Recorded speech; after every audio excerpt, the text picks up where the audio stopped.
Everyone, इस video में हम बात करेंगे BSc second year inorganic chemistry practical के बारे में। इससे पहले मैंने BSc second year organic chemistry practical के 6 वीडियो बनाया है, तो वो आप चैनल में जाकर देख सकते हैं। तो चलिए देख लेते हैं कि इनऑर्गेनिक केमिस्ट्री के प्रैक्टिकल में आपको कैसे लिखना है और प्रैक्टिकल कैसे करना है। तो सबसे पहले हम लिखेंगे एक्सपेरिमेंट नंबर, प्रयोग क्रमांक। इसमें इस वीडियो मैंने हिंदी और इंग्लिश दोनों में ही लिखा है। तो हिंदी का जो मैटर है वो मैंने ब्लैक पेन से लिखा हुआ है, और जो इंग्लिश का मैटर है वो ब्लू पेन से है। तो इंग्लिश मीडियम के बच्चे ब्लू पेन वाला मैटर देख लेंगे और हिंदी मीडियम के बच्चे ब्लैक पेन वाला मैटर देख लेंगे और लिख लेंगे। तो चलिए स्टार्ट करते हैं। तो सबसे पहले हमको लिखना है ऑब्जेक्ट या उद्देश्य। तो उद्देश्य या ऑब्जेक्ट आप क्या लिखेंगे, तो क्या इंग्लिश में कैसे लिखेंगे? To identify two acidic, two basic and one interfering radicals present in the given inorganic mixture and report systematically. और हिंदी में क्या उद्देश्य लिखेंगे आप? दिए गए अकार्बनिक मिश्रण में से 2 अम्लीय मूलक, 2 क्षारीय मूलक व 1 व्यतिकारी मूलक की पहचान कर विधिवत लिखिए। मतलब कि आपको एक इनऑर्गेनिक मिक्सचर दिया जाएगा, एक अकार्बनिक मिश्रण दिया जाएगा, उसमें से आपको 5 रेडिकल निकालने हैं या 5 मूलक निकालने हैं, जिसमें से आपको 2 एसिडिक रेडिकल, 2 अम्लीय मूलक निकालने हैं, 2 बेसिक रेडिकल, 2 क्षारीय मूलक निकालने हैं एंड 1 इंटरफेरिंग रेडिकल या एक व्यतिकारी मूलक निकालना है। तो इस तरह से आपको टोटल 5 रेडिकल निकालने हैं, 5 मूलक निकालने हैं, जिसमें से एक रेडिकल आपका 2 मार्क्स का रहता है। तो चलिए इसको हम देख लेते हैं कि इसको कैसे करना है। तो सबसे पहले आप स्टार्टिंग करेंगे एसिडिक रेडिकल से। तो इसमें सबसे पहले आप लिखेंगे टेस्ट फॉर एसिडिक रेडिकल या अम्लीय मूलकों का परीक्षण। ठीक है, इसके लिए आपको वही 3 कॉलम बनाने हैं: एक्सपेरिमेंट, ऑब्जर्वेशन, इन्फरेंस, प्रयोग, अवलोकन, निष्कर्ष। तो सबसे पहले हम एसिडिक रेडिकल निकालेंगे या अम्लीय मूलकों की पहचान करेंगे कि हमें जो मिक्सचर दिया गया है, जो मिश्रण दिया गया है, उसमें कौन कौन से एसिडिक रेडिकल हैं या अम्लीय मूलक उपस्थित हैं। ठीक है, तो इसके लिए सबसे पहले हम क्या लिखेंगे? मिक्सचर पर प्लस डाइल्यूट HCl। तो colourless odourless gas is evolve with brisk effervescence. तो डाइल्यूट एसिडिक ग्रुप प्रेजेंट, या फिर कार्बोनेट में भी CO3 2- में भी। ठीक है, मतलब कि आप मिक्सचर में क्या डालेंगे? डाइल्यूट HCl डालेंगे तो एक कलरलेस ऑर्डरलेस गैस निकलेगी। तो इस आपको क्या पता चलेगा कि आपको जो मिक्सचर दिया गया है उसमें डाइल्यूट एसिडिक ग्रुप क्या है? प्रेजेंट है, और कार्बोनेट हो सकता है। तो इसको हम हिंदी में कैसे लिखेंगे? तो आप देख लीजिए इसको हिंदी में कैसे लिखेंगे। मिश्रण की थोड़ी सी मात्रा में तनु HCl डालने पर बुदबुदाहट के साथ रंगहीन गंधहीन गैस निकलती है। तो तनु अम्लीय समूह उपस्थित और कार्बोनेट संभावित। ठीक है, कार्बोनेट हो सकता है आपका। अब इसके लिए आपको कार्बोनेट का स्पेसिफिक टेस्ट लगाना पड़ेगा, तो आपको पता चलेगा कि कार्बोनेट कंफर्म है कि नहीं है। तो इसके लिए आपको क्या करना है? अब सेकंड पॉइंट हम क्या लिखेंगे? तो पहले इंग्लिश में देख लेते हैं हम क्या लिखेंगे सेकंड पॉइंट। तो इंग्लिश में क्या लिखेंगे? नाउ पास और flow the above gas in lime water. तो लाइम वाटर टर्न्स मिल्की, तो CO3 2- कन्फर्म। ठीक है, जो गैस निकल रही है कलरलेस ऑर्डरलेस, उसको हम क्या करेंगे कि चूने के पानी में या लाइम वाटर में हम फ्लो करेंगे। तो क्या होगा? हमारा जो लाइम वाटर है वो मिल्की हो जाएगा। तो इससे हमें क्या पता चल जाएगा कि कार्बोनेट क्या है? कंफर्म है।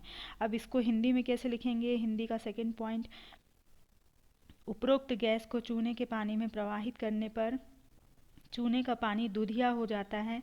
तो CO3 2- निश्चित। ठीक है, अब थर्ड पॉइंट हमारा क्या आएगा? तो हमारा एक एसिडिक रेडिकल निकल गया, वो क्या है? कार्बोनेट। अब हम सेकेंड एसिडिक रेडिकल निकालेंगे। तो अब हमारा डाइल्यूट एसिडिक रेडिकल निकल गया है। अब हम कहाँ पर जाएंगे? कंसनट्रेट एसिडिक रेडिकल की तरफ जाएंगे। तो इसके लिए हमको कैसे लिखना है? In small amount of mixture add concentrate H2SO4, no reaction, no gas is evolve. तो कंसनट्रेट एसिडिक ग्रुप एब्सेंट। ठीक है, मतलब कि हम इसको हिंदी में देख लेते पहले कैसे लिखेंगे। तो मैं हिंदी में क्या लिखेंगे, मिश्रण की थोड़ी सी मात्रा में सांद्र H2SO4 डालने पर कोई अभिक्रिया नहीं होती है तो सांद्र अम्लीय समूह अनुपस्थित। मतलब हमको क्या करना है कि हमको जो भी मिश्रण मिला है उसमें हमको क्या डाल देना है, सांद्र H2SO4 डालेंगे तो कोई अभिक्रिया नहीं होती है, तो क्या समझ जाएंगे हम कि सांद्र अम्लीय समूह क्या है, अनुपस्थित है। ठीक है, तो अब सांद्र अम्लीय समूह अनुपस्थित हो गया। अब हम कहाँ पर जाएंगे, स्पेसिफिक ग्रुप में देखेंगे कि उसमें से कोई प्रेजेंट है कि नहीं है। तो इसके लिए हमको क्या करना है, अब देखिए जो इंग्लिश वाले बच्चे हैं वो कंटिन्यू में जो इंग्लिश के पॉइंट्स हैं फर्स्ट सेकंड थर्ड, वो इंग्लिश वाला देख के लिख लेंगे। और जो हिंदी के बच्चे हैं वो क्या करेंगे कि जो ब्लैक पेन से लिखा है कंटिन्यू में फर्स्ट, जैसे हिंदी का ये फर्स्ट है, ये सेकंड है, ये थर्ड है, तो इस टाइप से वो हिंदी के बच्चे वो वाला देख के लिख लेंगे फर्स्ट सेकंड थर्ड। ठीक है, अब चलिए हम स्पेसिफिक ग्रुप को देख लेते हैं। तो स्पेसिफिक ग्रुप में हमारा क्या है कि BaCl2 solution is added to solution of mixture in dilute HCl। मतलब कि आपको क्या करना है कि जो आपको इनऑर्गेनिक मिक्सचर मिला है उसको डाइल्यूट HCl में पहले डिज़ोल्व कर लेना है और फिर उसमें क्या डाल देंगे हम, BaCl2 सॉल्यूशन डाल देंगे। तो क्या होगा, वाइट प्रेसिपिटेट इज़ ऑब्टेन, तो सल्फेट इज़ प्रेजेंट। ठीक है, अब नेक्स्ट पॉइंट क्या आएगा, इंग्लिश में ही, फिर हिंदी का बताऊंगी। तो इंग्लिश में नेक्स्ट पॉइंट क्या आएगा, to ever PPT add few drops of concentrate HNO3, तो PPT इनसॉल्युबल, तो SO4 2- कन्फर्म। ठीक है, मतलब कि जो अब PPT हमको मिला है उसको हम क्या करेंगे, HNO3 की कुछ ड्रॉप्स डालेंगे तो जो PPT रहेगा वो इनसॉल्युबल रहेगा, तो हमारा सल्फेट क्या हो जाएगा, कन्फर्म हो जाएगा कि सल्फेट प्रेजेंट है। ठीक है, अब इसको हम देख लेते हैं कि इसी को हिंदी में हम कैसे लिखेंगे। तो हिंदी में क्या लिखेंगे हम, मिश्रण की सूक्ष्म मात्रा में तनु HCl डालकर 1-2 बूंदे BaCl2 की डालते हैं तो सफ़ेद अवक्षेप प्राप्त होता है, तो SO4 2- उपस्थित।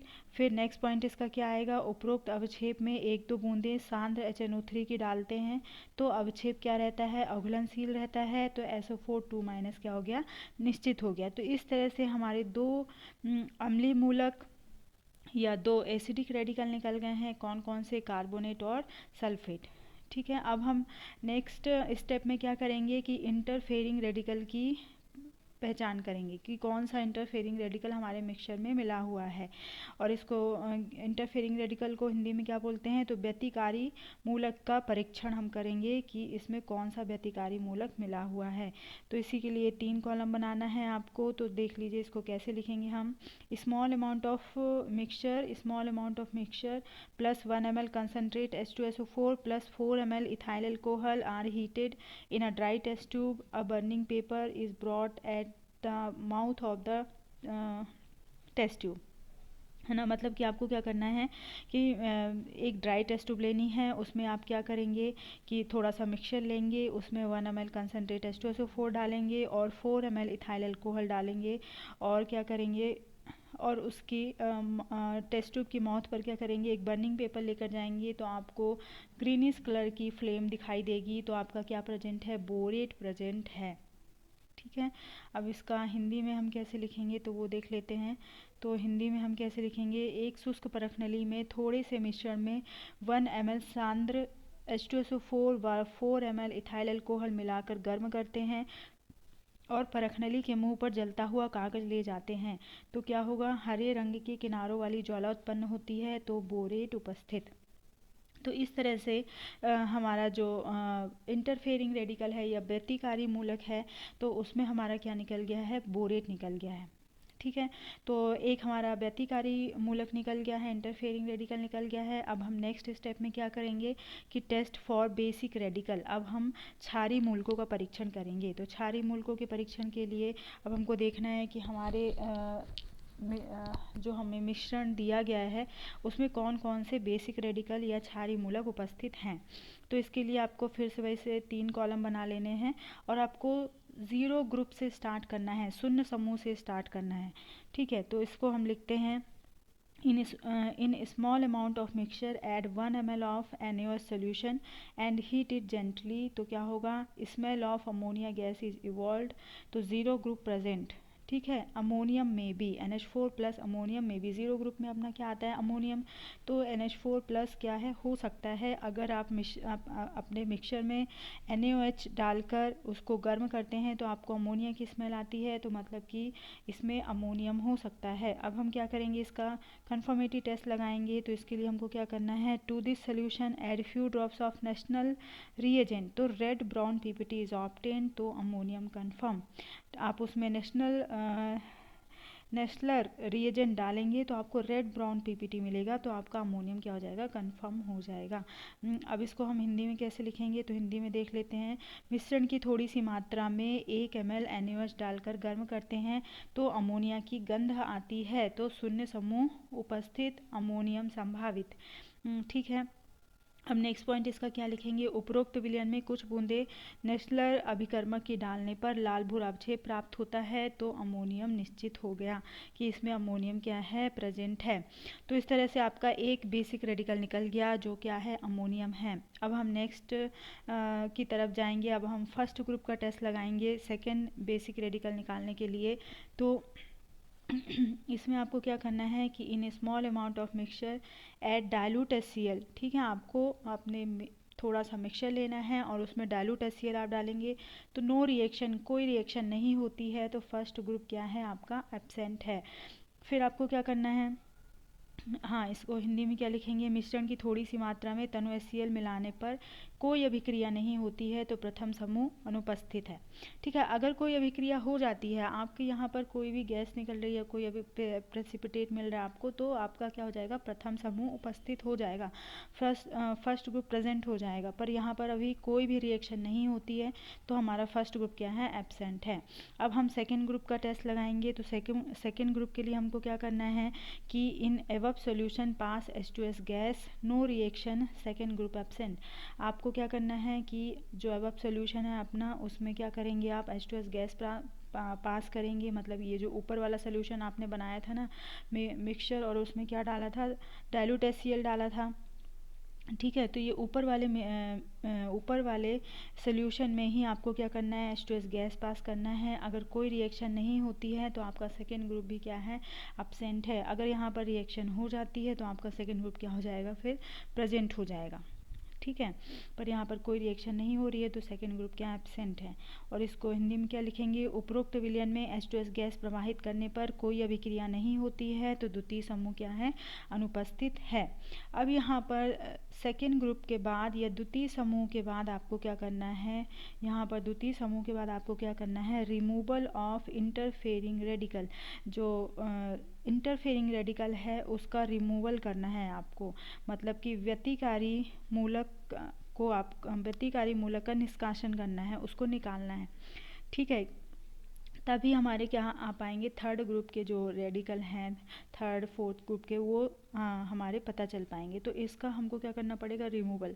अब हमारा जो इंटरफेरिंग रेडिकल निकला है वो क्या निकला है, बोरेट निकला है, तो हमको बोरेट का क्या करना पड़ेगा, रिमूवल करना पड़ेगा, उसको निकालना पड़ेगा। तो इसके लिए हमको क्या करना है कि filtrate of second group is evaporated in porcelain dish to dryness, it is cooled, हाँ it is cooled and again evaporated to dryness after adding 2 ml concentrate HCl. This process is repeated 2-3 times and dry matter is dissolved in dilute HCl. तो आपका borate क्या हो जाएगा, removed हो जाएगा। ठीक है, अब इसको हिंदी में क्या लिखेंगे, व्यतिकारी मूलक का निष्कासन। तो व्यतिकारी मूलक का निष्कासन क्या करना है कि जो हमको सेकेंड ग्रुप का या द्वितीय समूह का निस्यंद जो फिल्ट्रेट मिला है उसको क्या करना है, पोर्सलिन प्याली में लेकर शुष्क होने तक वाष्पित करना है। उसको पोर्सलिन प्याली में लेकर आपको क्या करना है, शुष्क होने तक उसको वाष्पित करना है, मतलब सारा वो वाष्पित हो जाए उसमें से। अब ठंडा करके 2-3 ml सांद्र HNO3 डालकर पुनः शुष्क होने तक वाष्पित करते हैं। यह प्रक्रिया 2-3 बार दोहराकर शुष्क पदार्थ को सांद्र HCl में घोलकर तनु कर लेते हैं। तो इस तरह से आपका बोरेट क्या हो जाएगा, निष्कासित हो जाएगा। अब इसके बाद आपको ये जो आपने शुष्क पदार्थ जो हमको मिला था, तो उसको क्या करना है कि HCl में डिज़ोल्व कर लेना है और HCl में डिज़ोल्व करके अब आगे की उसमें टेस्ट लगाने हैं। ठीक है, तो अब हम थर्ड ग्रुप का टेस्ट लगाएंगे। तो इसके लिए क्या करना है कि in above solution add NH4Cl then add NH4OH in excess. आपको जो अबव सोल्यूशन है जिसमें आपने HCl डालकर उसको डाइल्यूट किया है, उसमें क्या करना है, आपको NH4Cl डालना है और NH4OH एक्सेस में डालना है। तो आपको क्या मिलेगा, वाइट PPT इज ऑब्टेन्ड। आपको वाइट PPT मिलेगा। तो वाइट PPT मिलेगा तो आपका थर्ड ग्रुप प्रेजेंट है। और हम क्या कर सकते हैं कि एल्यूमिनियम में भी Al3+ में भी, मतलब एल्यूमिनियम हो सकता है क्योंकि हमको वाइट PPT मिला है। अगर रेड ब्राउन PPT मिलता तो हमारा क्या हो सकता था, हमारा आयरन हो सकता था। तो हमको यहाँ पर वाइट PPT मिला है तो हमारा क्या है, एल्यूमिनियम हो सकता है। अब हम इसको हिंदी में क्या लिखेंगे, उपरोक्त विलयन में NH4Cl डालकर NH4OH अधिकता में मिलाते हैं तो सफ़ेद अवक्षेप प्राप्त होता है। तो तृतीय समूह उपस्थित और एल्यूमिनियम क्या हो गया, संभावित। अब हमको इसका कंफर्मेटरी टेस्ट लगाना है। तो इसके लिए क्या लगाएंगे हम, फिल्ट्रेट द अबव PPT। जो हमको PPT मिला है उसको हम फिल्टर कर लेंगे and dissolve in dilute HCl, और उसको क्या करेंगे, डाइल्यूट HCl में डिज़ोल्व कर देंगे। Then add NaOH in excess and boil, then add NH4Cl। NaOH हमको उसमें एक्सेस में मिलाना है, उसको बॉयल करना है और फिर उसमें NH4Cl मिलाएंगे तो क्या आएगा, वाइट जेलेटिनियस PPT ऑब्टेन्ड। तो हमारा एल्यूमिनियम क्या हो जाएगा, कंफर्म हो जाएगा। ठीक है, और उसको हम हिंदी में कैसे लिखेंगे, उपरोक्त अवक्षेप को तनु HCl में घोलकर NaOH अधिकता में मिलाते हैं और उबालते हैं, फिर NH4Cl मिलाते हैं तो क्या होगा, सफ़ेद जिलेटिनस अवक्षेप प्राप्त होगा। तो एल्यूमिनियम क्या हो जाएगा, निश्चित हो जाएगा। ठीक है, अब हम इसका रिज़ल्ट लिखेंगे। तो रिज़ल्ट में हम क्या लिखेंगे, रिज़ल्ट में हम लिखेंगे इन the given inorganic mixture 2 acidic radicals carbonate और सल्फेट CO3 2- एंड SO4 2- और interfering radical BO3 3- borate and 2 basic radical ammonium और एल्यूमिनियम आर प्रेजेंट। ठीक है, और हिंदी में हम रिज़ल्ट क्या लिखेंगे, परिणाम दिए गए अकार्बनिक मिश्रण में 2 अम्लीय मूलक कार्बोनेट सल्फेट और 1 व्यतिकारी मूलक बोरेट व 2 क्षारीय मूलक अमोनियम और एल्यूमिनियम उपस्थित हैं। ठीक है, तो इस तरह से आपको इनऑर्गेनिक का प्रैक्टिकल लिखना है। तो इस वीडियो में इतना ही। इस वीडियो को लाइक कीजिए और अगर आप चैनल पे नए हैं तो चैनल को सब्सक्राइब कर लीजिए, और आपको जो भी प्रॉब्लम है तो आप मुझे कमेंट बॉक्स में बता सकते हैं। Thank you.